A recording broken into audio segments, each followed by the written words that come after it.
दोस्तों पिछले वीडियो में हमने आपको बताया था कि आप किस तरह से यहाँ इंस्टेंट पेन के लिए अप्लाई कर सकते हैं केवल कुछ ही मिनटों में और आपका पेन कार्ड यहाँ पास तैयार हो जाएगा लगभग आधे घंटे के अंदर अंदर। और साथ ही हमने आपको ये भी बताया था कि आप किस तरह से उस रेडी पेन कार्ड को डाउनलोड कर सकते हैं अपने फ़ोन में या फिर पीसी में। लेकिन आज की वीडियो में हम लोग बात करने वाले हैं उसी पेन कार्ड से रिलेटेड। जैसा कि आपने उस पेन कार्ड में देखा होगा, आपको उस पेन कार्ड में दो चीज़ें मिसिंग दिखेंगी, जिसमें से पहला है आपका फादर्स नेम और दूसरा है आपका सिग्नेचर। आज की वीडियो में हम लोग बात करने वाले हैं कि आप किस तरह से अपने उस पेन कार्ड में फादर्स नेम को और सिग्नेचर को ऐड कर सकते हैं या फिर करेक्ट कर सकते हैं, और साथ ही साथ आप इसके अलावा यहाँ पास अपने फ़ोटो को या एड्रेस को भी पेन कार्ड में अपडेट कर सकते हैं इन सारे प्रोसेस से। तो चलिए करते हैं शुरुआत। दोस्तों उससे पहले अगर आप हमारे चैनल पर नए हैं तो ऐसे ही इन्फॉर्मेटिव और यूजफुल वीडियोस पाते रहने के लिए हमारे चैनल को सब्सक्राइब करना ना भूलें। और हाँ दोस्तों, वीडियो को अंत तक जरूर देखिएगा। वीडियो आपको पसंद आएगी, वीडियो हेल्पफुल लगी होगी तो वीडियो को जरूर लाइक कीजिएगा। तो दोस्तों सबसे पहले यहाँ पास आपको किसी भी ब्राउज़र फ़ोन में या फिर डेस्कटॉप में NSDL सर्च कर लेना है। और जैसे ही आप ये सर्च करते हैं आपके सामने यहाँ पास ये रिजल्ट इतने आते हैं। यहाँ पास सबसे पहला रिजल्ट जैसा कि आप देख सकते हैं onlineservices.nsdl.com में क्लिक कर देना है आपको, और उसके बाद ऐसा वेबसाइट में आप यहाँ आ जाएंगे और यहाँ पास आपको by default apply online select रहने देना है। फिर एप्लीकेशन टाइप में आपको आना है और यहाँ पास हमें थर्ड वाला क्लिक कर देना है। यहाँ पास उसके अलावा दो आपको और देखने मिलते हैं, पहला है न्यू पेन और दूसरा है new PAN for foreign citizen. हमें यहाँ थर्ड वाला सेलेक्ट करना है और उसके बाद कैटेगरी में आके हमें यहाँ पास इंडिविजुअल सेलेक्ट कर लेना है। और नीचे आप आएंगे तो आपको यहाँ पास टाइटल में तीन ऑप्शन देखने मिलते हैं।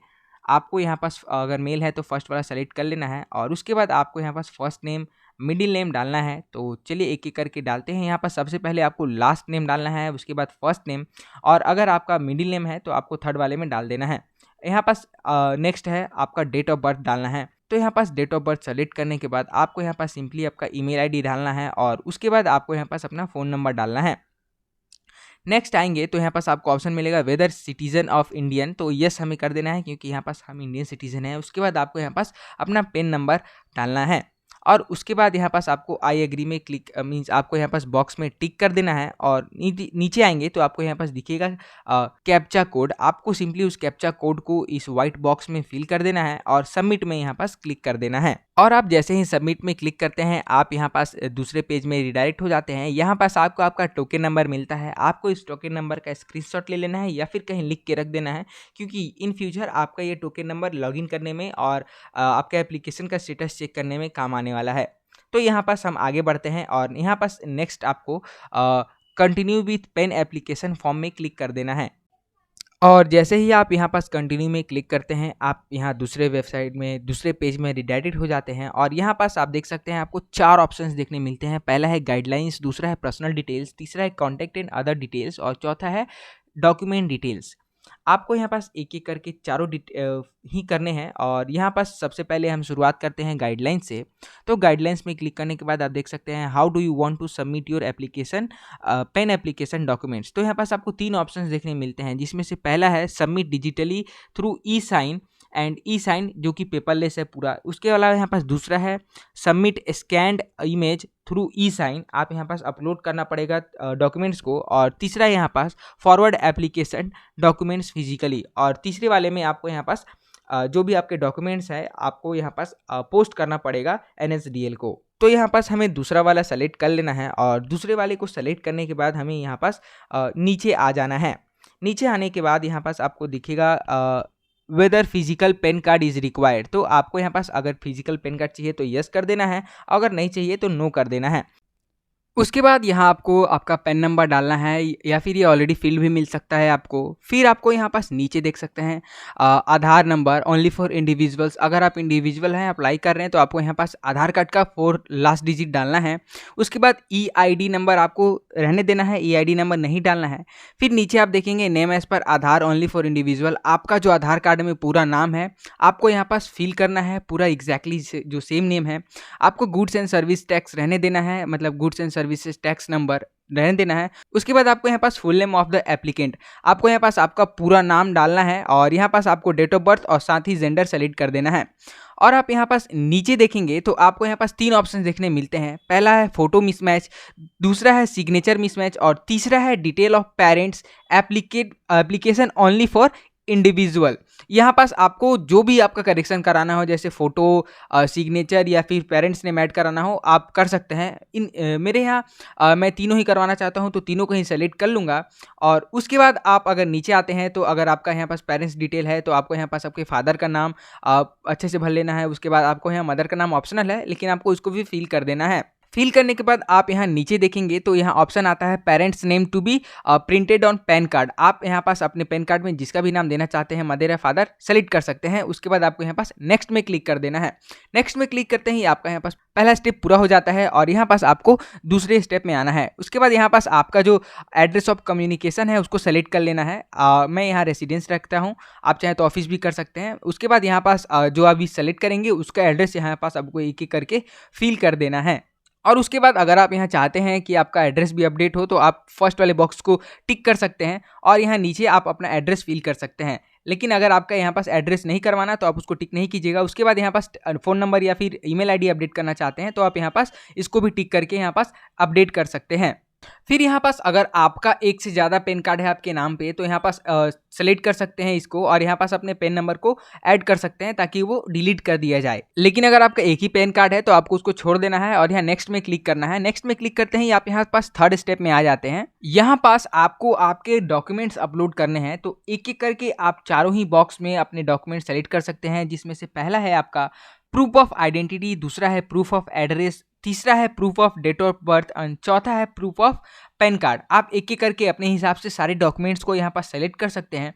और उसके बाद सेलेक्ट करने के बाद आप जैसे ही नीचे आएंगे, आपको यहाँ पास डिक्लेरेशन में आपका नाम लिखना पड़ेगा और नाम लिखने के बाद आपको यहाँ नीचे में यहाँ जैसे ही आप क्लिक करेंगे आपको यहाँ पास दो ऑप्शन दिखेंगे। यहाँ से हमें हिमसेल्फ या हरसेल्फ सेलेक्ट कर लेना है और उसके बाद हम जितने भी यहाँ पास डॉक्यूमेंट्स अपलोड करने वाले हैं उसका यहाँ पास नंबर टाइप कर देना है। जैसे यहाँ पास मैं केवल 2 डॉक्यूमेंट्स अपलोड करूँगा तो मैं यहाँ पास 2 लिख दूंगा और यहाँ पास आपको प्लेस लिख देना है और डेट लिख देना है। फिर आप जैसे ही नीचे आएंगे, यहाँ पास आपको अपलोड फोटो एंड सिग्नेचर का ऑप्शन आता है। यहाँ पास हमें सबसे पहले अपना फोटो अपलोड करना है। जैसे कि हमने शुरू में सेलेक्ट किया था कि ये फोटो भी चेंज करना है, तो ये ऑप्शन आया है। यहाँ पास हमें अपलोड में क्लिक करके अपलोड कर देना है। दोस्तों यहाँ ध्यान रहे कि आप जो भी फोटो अपलोड करेंगे उसका साइज 50 KB से कम होना चाहिए और सिग्नेचर में भी आपको 50 KB से कम होना चाहिए। तो एक एक करके आप दोनों ही डॉक्यूमेंट्स को यहाँ पास अपलोड कर लीजिएगा, दोनों ही फोटोज़ को यहाँ पास अपलोड कर लीजिएगा। उसके बाद यहाँ पास नीचे आपको देखने मिलता है अपलोड सपोर्टिंग डॉक्यूमेंट्स। तो ऊपर आपने जो भी डॉक्यूमेंट्स सेलेक्ट किया था आपको यहाँ पास अपलोड कर देना है एक एक करके। जैसे कि मैंने यहाँ 3 में आधार कार्ड सेलेक्ट किया था, तो मैं यहाँ पास केवल एक बार आधार कार्ड को अपलोड करूँगा और चौथे वाले में मैंने यहाँ पास पैन कार्ड सेलेक्ट किया था, तो मैं एक पैन कार्ड का फोटो भी यहाँ पास अपलोड करूँगा। दोस्तों यहाँ पास ध्यान रहे कि ये PDF में होना चाहिए आपका ये डॉक्यूमेंट और इसका जो PDF का साइज है 300 KB से कम होना चाहिए। तो डॉक्यूमेंट्स को अपलोड करने के बाद हमें यहाँ पास सिंपली सबमिट में क्लिक कर देना है और सबमिट में जैसे ही आप क्लिक करते हैं आपके सामने ये नया पेज खुलता है। यहाँ पास हमें अपने पर्सनल डिटेल्स का देखने मिलता है कॉलम। यहाँ आपको आपके आधार कार्ड का आगे का 8 डिजिट टाइप कर देना है और उसके बाद यहाँ पास हमें नीचे आना है और नीचे आने के बाद सारे डिटेल्स को चेक कर लेना है अच्छे से। अगर कोई यहाँ पास इशू मिलता है तो आपको यहाँ पास एडिट में क्लिक करके एडिट कर देना है, लेकिन अगर कोई इशू नहीं है तो हमें यहाँ पास प्रोसीड में क्लिक कर देना है।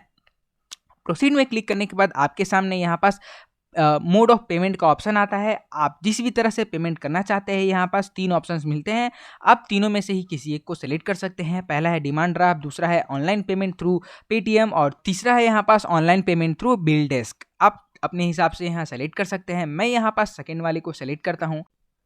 ऑप्शन सेलेक्ट करने के बाद आप जैसे ही नीचे आते हैं तो आपको यहाँ पास आपका पेमेंट का डिटेल शो करता है और यहाँ नीचे आप जैसे आते हैं आपका यहाँ पास दिखता है 106 रुपये का लगभग चार्ज कटेगा और नीचे आपको यहाँ पास टर्म्स एंड कंडीशंस का सेलेक्ट करने मिलता है। उसको सेलेक्ट करके यहाँ पास प्रोसीड टू पेमेंट में क्लिक करना है और क्लिक करने के बाद आपको यहाँ पास पेमेंट कन्फर्मेशन का आता है। यहाँ पास पे कंटिन्यू में क्लिक कर देना है और कंटिन्यू करने के बाद आपके पास यहाँ पास पेमेंट का गेटवे खुल जाता है।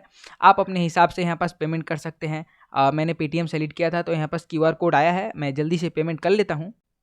दोस्तों पेमेंट करने के बाद हमारे सामने यहाँ पास अगला स्टेप खुल जाता है। यहाँ अगला स्टेप हमारा है आधार ऑथेंटिकेशन का। यहाँ पास हमें हमारा टोकन नंबर, एप्लीकेशन नंबर और भी कुछ डिटेल्स देखने मिल जाते हैं। यहाँ पास सिंपली हमें नीचे की तरफ आना है और यहाँ हमें एक बॉक्स मिलता है, हमें उस बॉक्स में टिक कर देना है और टिक करने के बाद हमारे सामने यहाँ पास एक नया ऑप्शन खुलता है ऑथेंटिकेट का।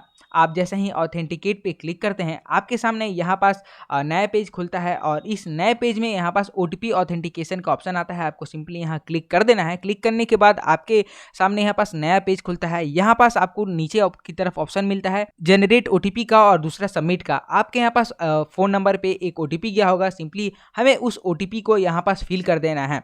दोस्तों यह OTP आपके आधार नंबर से लिंक फ़ोन नंबर में गया होगा। OTP फिल करने के बाद हमें यहाँ सबमिट में क्लिक करना है और जैसे ही आप सबमिट में क्लिक करते हैं आपके सामने ये नया पेज खुलता है। यहाँ पास कंटिन्यू विथ ई साइन हमें क्लिक कर देना है और यहाँ जैसे ही कंटिन्यू करते हैं हम नए पेज पे रीडायरेक्ट हो जाते हैं। दोस्तों ये जो प्रोसेस है यहाँ पास बेसिकली NSDL की तरफ से हमें ई साइन का प्रोसेस करना है। यहाँ पास सबसे पहले हमें यहाँ पास अपना वर्चुअल ID नंबर या फिर आधार नंबर टाइप करना है। उसके बाद यहाँ पास ऊपर में हमें एक टिक करने का ऑप्शन मिलता है, हमें उस बॉक्स में यहाँ टिक कर देना है और टिक करने के बाद हमें यहाँ पास सेंड OTP पे क्लिक कर देना है। और जैसे ही हम सेंड OTP पे क्लिक करते हैं हमारे आधार कार्ड से लिंक वाले फ़ोन नंबर पे एक OTP जाता है। आपको उस OTP को यहाँ पास फिल कर देना है और जैसे ही आप OTP डाल के वेरीफाई OTP पे क्लिक करते हैं आप यहाँ पास नए पेज में रीडायरेक्ट हो जाते हैं। यहाँ पास बेसिकली आपको आपका एक्नॉलेजमेंट फॉर्म देखने मिलता है। यहाँ पास आप जैसे ही नीचे की तरफ आते हैं आपको यहाँ पास आपका एक्नॉलेजमेंट फॉर्म के में सारी डिटेल्स देखने मिल जाते हैं। आपने जो भी डिटेल्स फिल किया था या आपको जो भी डिटेल्स अपडेट कराना है। दोस्तों अगर आप इस फॉर्म को खोलने की कोशिश करते हैं तो यहाँ इसको पासवर्ड लगता है खोलने के लिए और इस फॉर्म का पासवर्ड आपका डेट ऑफ बर्थ है। सिंपली आपको DDMMYYYY फॉर्म में आपको यहाँ पास डेट ऑफ बर्थ लिखना है और जैसे ही आप डेट ऑफ बर्थ लिख के ओके करते हैं आपका फॉर्म खुल जाता है। और जैसे कि मैंने बताया यहाँ पास आपको आपकी एप्लीकेशन से रिलेटेड सारे डिटेल्स इस फॉर्म में देखने मिल जाते हैं। आप सिंपली इस फॉर्म को डाउनलोड करके अपने PC या फ़ोन में रख लीजिएगा क्योंकि ये फॉर्म फ्यूचर में काम आने वाला है और इसके अलावा आप चाहें तो इसका प्रिंट आउट भी निकलवा सकते हैं। तो दोस्तों ये था प्रोसेस अपने पैन कार्ड को यहाँ पास अपडेट करने का या फिर कहें कि आपका जो ई पेन था उसको अपडेट करने का। दोस्तों इस प्रोसेस से आप अपने ई पेन कार्ड में अपना सिग्नेचर और साथ ही साथ अपना एड्रेस, इसके अलावा यहाँ पास अपने फादर्स नेम या मदर्स नेम को अपडेट कर सकते हैं। दोस्तों इस वीडियो में इतना ही। अगर आपको यह वीडियो पसंद आया होगा तो वीडियो को जरूर लाइक कीजिएगा और ऐसे ही वीडियोस पाते रहने के लिए चैनल को सब्सक्राइब कीजिएगा और बेल आइकन को ऑन कर दीजिएगा। मिलते हैं अगले वीडियो में किसी नए टॉपिक के साथ, तब तक के लिए बाय बाय। और हाँ, अगर आपका कोई टॉपिक का सजेशन हो तो आप नीचे कमेंट जरूर कीजिएगा कि नेक्स्ट वीडियो आप किस टॉपिक पे चाहते हैं।